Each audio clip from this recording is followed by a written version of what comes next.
Later in the programme I'll talk to Clive Nunn about the problems and potentials related to Irish hardwoods. But first let's have a look at what the O'Reillys have planned for their kitchen. Jim's around. Oh, Jim, Hi, John. Good, thanks. Jim, how are you? Good to see you again. Thanks, all right? Hi, nice to see you again. This is Lisa. Hi, Lisa. Welcome. Now, everything going all right for you? Yeah, sure. Great, not too bad, Roger. That's good, that's Well, good. we've started, things are moving along. Yeah. You get there slowly but sure. The third one? This is your kitchen, yeah, base plan, so I'll just go through it with you. We have the built-in layout on this wall with the sink. Your tall window, yeah. We have the kitchen sink will be here with the dishwasher underneath.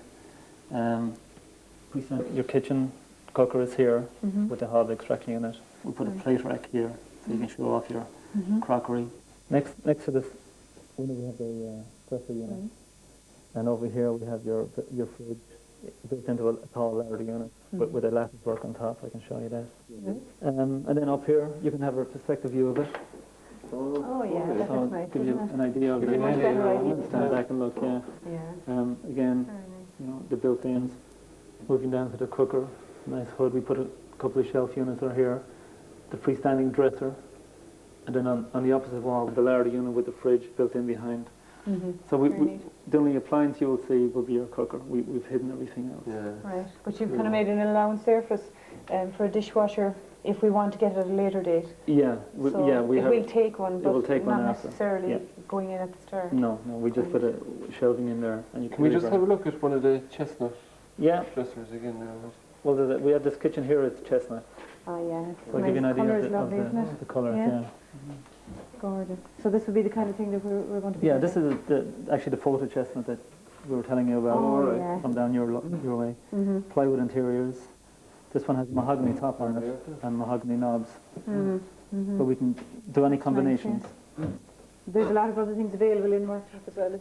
Yeah, there are. There's obviously the granite, marbles, wood, Durapals. Which do you think would be? Well, I guess. Well, the best for wear is the granite, durability. You have a bit of maintenance on the timber where you have to oil it. Every now and again. I can show you a granite one out here. Right out around the corner, is it? Oh, look at that. That is nice, isn't it? That's lovely. Oh, that is nice. This is bush green granite. And as I say, it'll probably last you for the rest of your life or your children's lives and everything. Won't scratch, won't stain. Costs you a bit more money though. How much more money?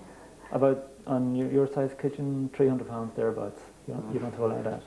We'd have to think about it there. We'd have to see how our budget goes. Yeah. Well, see how we're doing towards you don't have to do it straight away.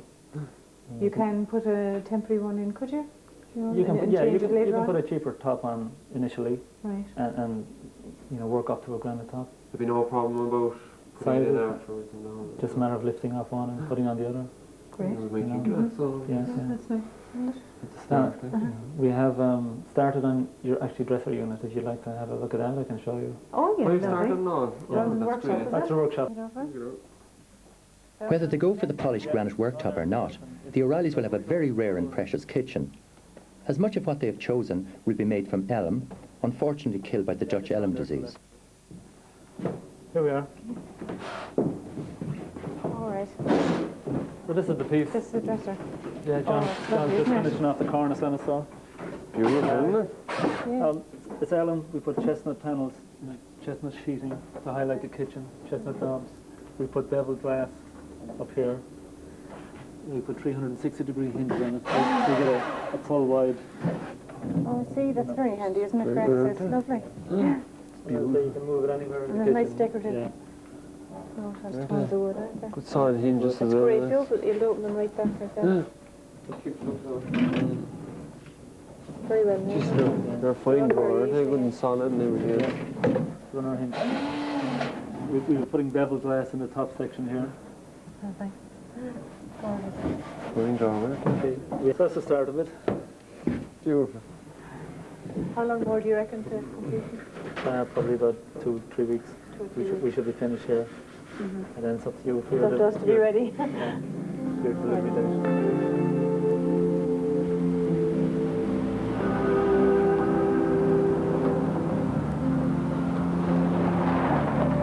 Staying with the theme of Irish hardwoods, I went to Inishtig in County Kilkenny to visit Clive Nunn. Clive is a well-established furniture designer and manufacturer, and therefore has a particular interest in the availability of Irish hardwoods for use here.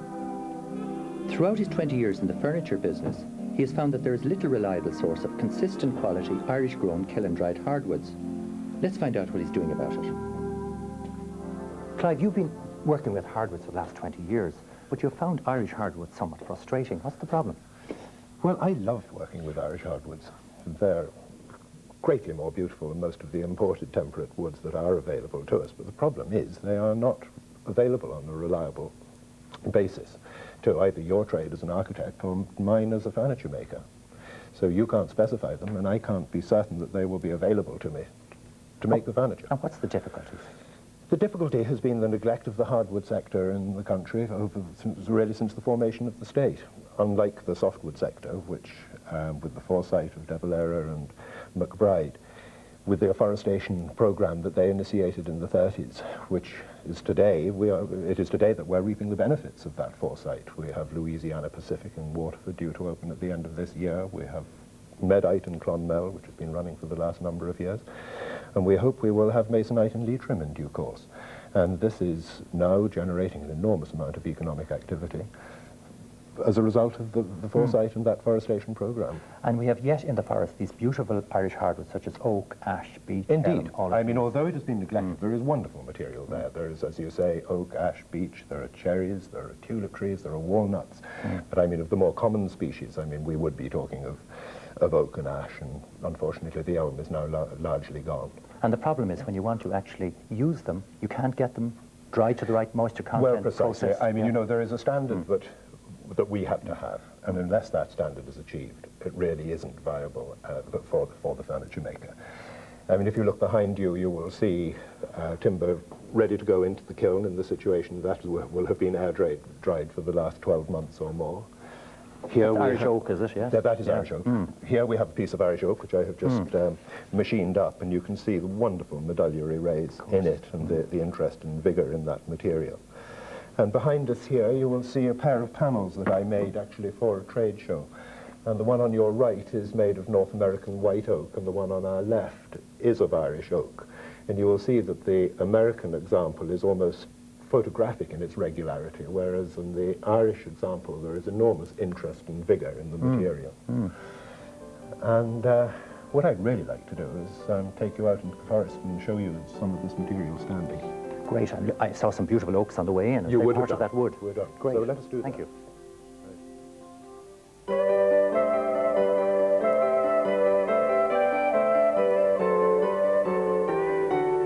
So here we are, Duncan, out in the woodland. This is what I would describe as typical amenity woodland. And I mean, this kind of woodland is all over Ireland, and it would be an absolute tragedy if this were interfered with in any significant manner. It is what we would describe as amenity woodland. And there's plenty of our forebears, wasn't it certainly was. We're talking 180 to 200 years ago, and it would be an appalling tragedy if this was to be, if anybody were to think that this was going to be destroyed by our activities. It is not. We are just coming up to a tree here, which only just about creeps into the category of being a commercial butt length. That is a beech, a big beech. I have to see at least 9 feet of clear timber. And looking at that, it has what we call trouble within the distance, but it would just about creep in because it has great girth and therefore volume. And what uses would you put that to? Oh, the innumerable uses. I mean, if that is good white beech inside, I mean, it is certainly will make fine furniture. If not, it's flooring, paneling such as we have looked at. Yeah. So what are you doing about all of this? I'll tell you what I'm doing about it. For the last 4 years, I was working on a feasibility study to see whether we couldn't reverse this sad situation that there are no Irish hardwoods available to your trade and to my trade. And at the end, I produced this feasibility study, and it fell onto the desk of Forest Service. And Forest Service picked it up, and they ran with it, and they have been funding the activity that I have been involved in for the last 6 months, and will be for the next 2 months, which is to quantify and assess the quality of the standing broadleaf trees in Ireland. And this work is nearly complete, and it is there. I'm satisfied that it is there. And it is very deeply my hope that after another testing phase, when I will be testing the technology and techniques of drying, that within a matter of 15 months or so that this material will be available to you as an architect and to me as a furniture maker. Are you saying, Clive, that I will be able to specify Irish hardwoods now for uses such as hardwood or for flooring or for paneling? Yes, indeed I am. I mean, unless I can achieve a standard. I mean, the Americans set the benchmark. That's what's available to you and I today. And in terms of its moisture content and its specification, it is what it says it is. And unless I can achieve that standard, there's no point in my starting out. And I'm very confident that we will achieve this.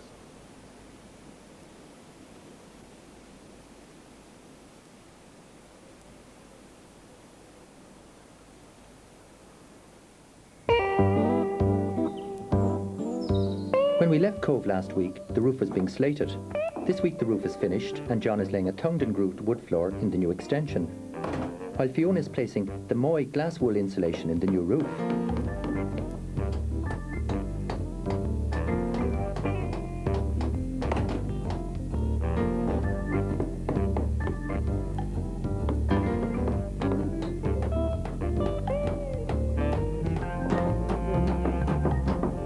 Hello, John.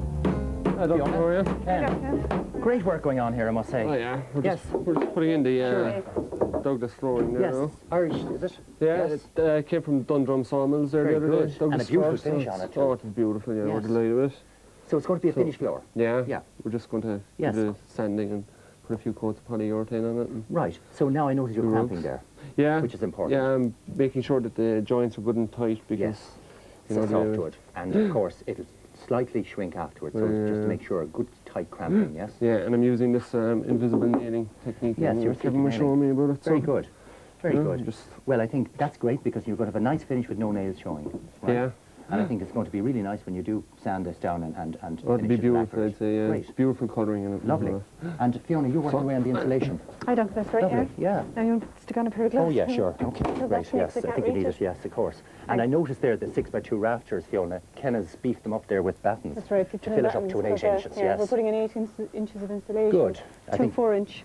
right, so you And put they them came in. ready trimmed, so. Yes, so makes it a the bit glass easier. wool is coming in 4-inch, and it's That's right, yeah. pre-cut, is Pre-cut it? for us, Into yeah, the that's width, right. so that's nice. So it fits neatly then, doesn't it? It does, yeah. Yeah, okay, so I'll Especially have to give you a in- hand there with that just to get. just Yeah, put on good. your gloves and Yeah, I'm pushing it in. yeah, okay. Very good. Right, I've got to get lovely. And right in tight that's into it, great. so. Yes, there's no gaps showing, Fiona, that's great. And also, if you can fluff it up to its full to get full benefit of it. Right. Yes, so the next layer now will go in underneath We'll go that to give you the underneath full that, 8 inches, right? Now, because this is a breathing membrane here, instead of a roofing felt, you can afford to fill up that whole space, Fiona, you know? If this was a roofing felt, you'd have to leave a 2-inch gap there for ventilation for the eaves up, because it wouldn't breathe. So now you can maximize this whole area. But again, you have the other advantage now. You can fill in tight in here with glass wool insulation so that there is no gap between the wall insulation, the aeroboard insulation in the wall, and the roof insulation, so that you don't have this problem of heat loss. But also to create a fire barrier here, in other words, a cavity barrier. So if fire ever did spread into the ground floor wall, that it doesn't spread on up into the roof, right? Right. So you can create what's called a cavity barrier down here, yeah? Fill it right in. Very good. And all these timbers are treated with preservative. That's right, yeah. Yeah. Right down in. And now the next job, after you've put in the next layer of insulation, is going to be put on the vapor barrier. vapor barrier, yeah. To stop any vapor driving into the insulation, condensing within it. But at least it can breathe outwards. Great. And then the plastering, and soon you'll be finished. Flying along. Great, sure. yeah. I'm going up to Kevin again. He's doing a great job outside. I just wanted to yeah. chat with him. Thanks. I'll Okay. see you in a few minutes. Thank you. See you then.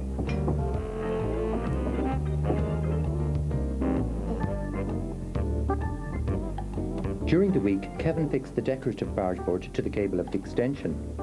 It looks great.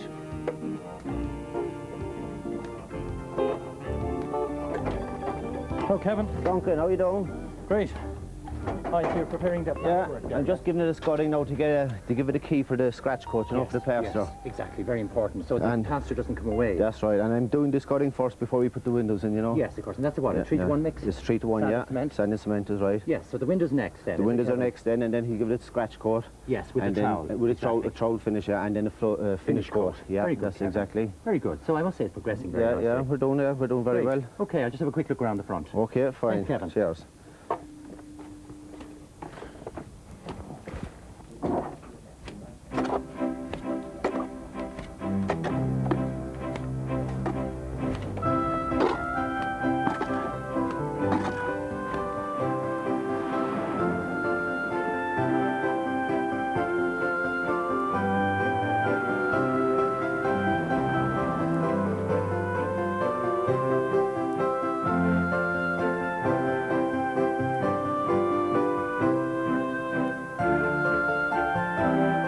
It's our final visit to Liz Balburney's Gate Lodge in Clontarf. The last time we were here, the new bedroom had been built and the interiors were beginning to take shape.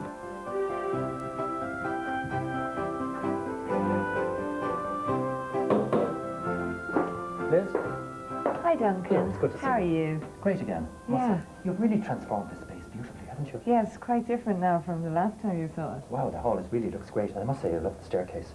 That's a verdigris finish on the staircase on a black base, which gives it a nice metallic look. It does look very metallic. And you followed through on the radiators, Yeah, I noticed. yeah. It was very dull, if I remember, when I came here first. Yes, well the staircase was sort of an off-white colour, Right. and the walls were all a very, very dark green floral wallpaper. Well, I must say the walls are lovely, and I love this ivy. You followed it through from the outside very cleverly. Exactly, yeah.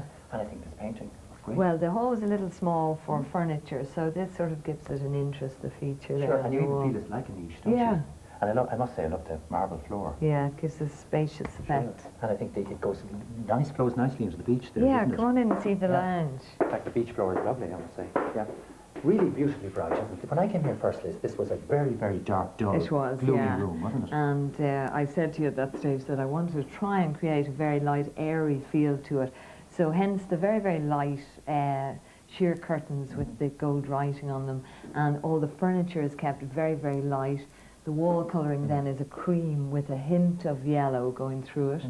And even the fireplace I've kept a very, very light colour. It's lovely, the fireplace. What stone is it, Liz? It's actually a reconstituted stone with a slight hint of the yellow tone through it. Yeah, it looks like Portland limestone, Yes, doesn't it? yeah. And if it was natural Portland limestone, it would be very expensive. Yes, it All that would. cut stone. Was it Yeah. expensive? No, it was actually quite inexpensive. Oh, it looks beautiful, I must Yeah. say. I love the glass shells and the light. Well, again, that's keeping everything in the room very, very light. And the wrought iron, beautiful. Yeah, especially this with the is glass. a lovely piece here. Beautiful piece of sculpture there, Yeah. yes. And again, you followed through on the table. Yeah. Yes. And over here again in the shelves is a lovely wrought iron, very, very metallic look to it, very natural And again, look to it. very light. No Yes. heavy pieces of furniture as such in the room. I love the kitchen, beautiful. That's a beautiful looking piece there. Yes, it's a nice display area there. It's like kind of a Gothic doors to it, which are very Yeah. much matching with the windows of the house, Yeah. aren't they? The castle. And then the lights coming down through Yes. give it a nice effect. Yes, especially with the glass shelves, you get the light penetrating through Yeah. into the glass, yeah. I don't know if you remember here, but I told you I was going to hide away my utility That's room right. in behind the Yes, you've kitchen done that very cupboard. cleverly, I must say. It's great, Yeah. because that display, in fact, adds quite a dimension to the Yes, kitchen, doesn't it? yeah, it does. Mm. It sort of creates more of an interest rather than just having a very square kitchen. I agree, I agree. And again, here I've put a purely decorative canopy over the island unit, just with lights to brighten up this area. Yes, and in fact it holds the island unit very well, doesn't it? Having Yeah. the canopy there kind of makes a stronger statement of it. It does. Beautiful colours, very, very bold, I must say, Liz. Yes, again, Yeah. I had such a very, very pale background colour here on the walls that it gave me, you know, a lot of scope for using very, very bright, vivid colours here and mixing lots of different patterns. I think, in fact, the transparent table helps, doesn't it? It creates Well, a glass table will always keep a very, very spacious effect, and then the wrought iron chairs, which you can also see through, and I've used all the different colours then on the chair seat covers. You follow the colours again into the table, I noticed. Again, this was a very inexpensive coffee table, so I just had it painted in to match the colours and the patterns in the curtain fabric. Yes, and you've used the curtains, very nice matching there. And Yeah. the patio is lovely, isn't it? Yes, well now, the last time you were here, the garden was an It was a absolute total mess, mess, I so remember, of course. there's a real It transformation. is, and it's south-facing, isn't it, or southwesterly? Yeah, and we've the lovely Liscannor patio and the pond and the... Well, I think the pond is lovely, Fountain. creating a great sense of focus, doesn't it, Yeah. out there? And is it lit at night time? Yes, there are two lights in the pond, you know, which brighten up the fountain and everything, Wow. so it's Wow. really effective. Very good.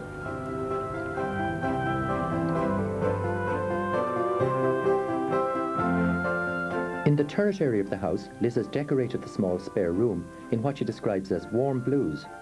Blues with a hint of red. And she's installed a shower room and retained the separate loo.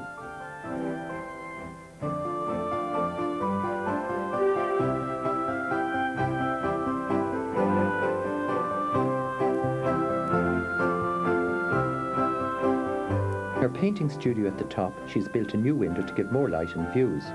It also gives access to the roof.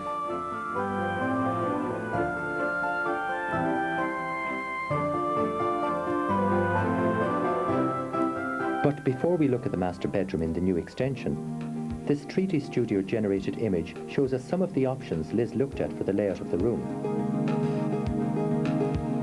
This one almost worked for her. Her main problems were with the space at the end of the bed and too much dead space at the inside of the bed. This other one was slightly more comfortable with movement, but the view from the bed wasn't ideal. Neither of them had the added advantage of backlighting from the two windows behind the bed, and Liz much preferred the view from the bed in this, the final position.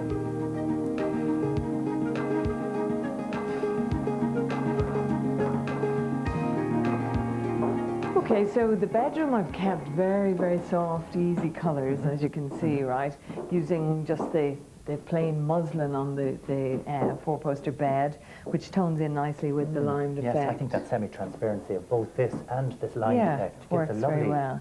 Then I've harmony, used another sheer fabric on the curtain with a gold pattern running through it.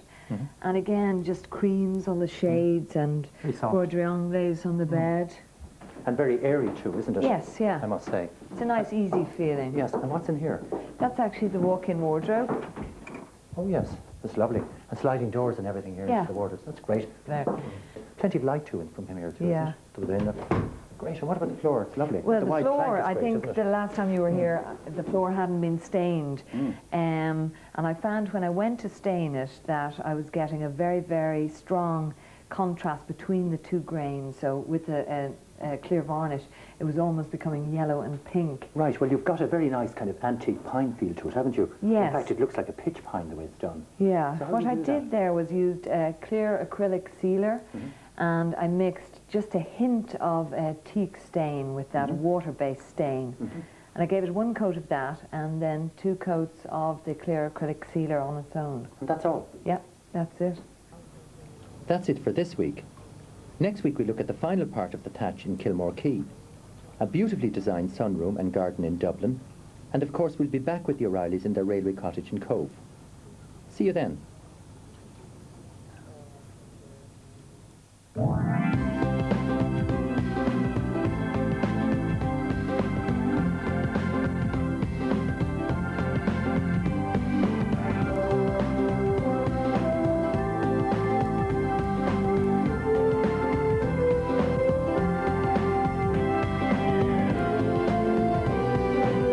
You'll find further information about items featured on the show on Airtel page 356 RTE1.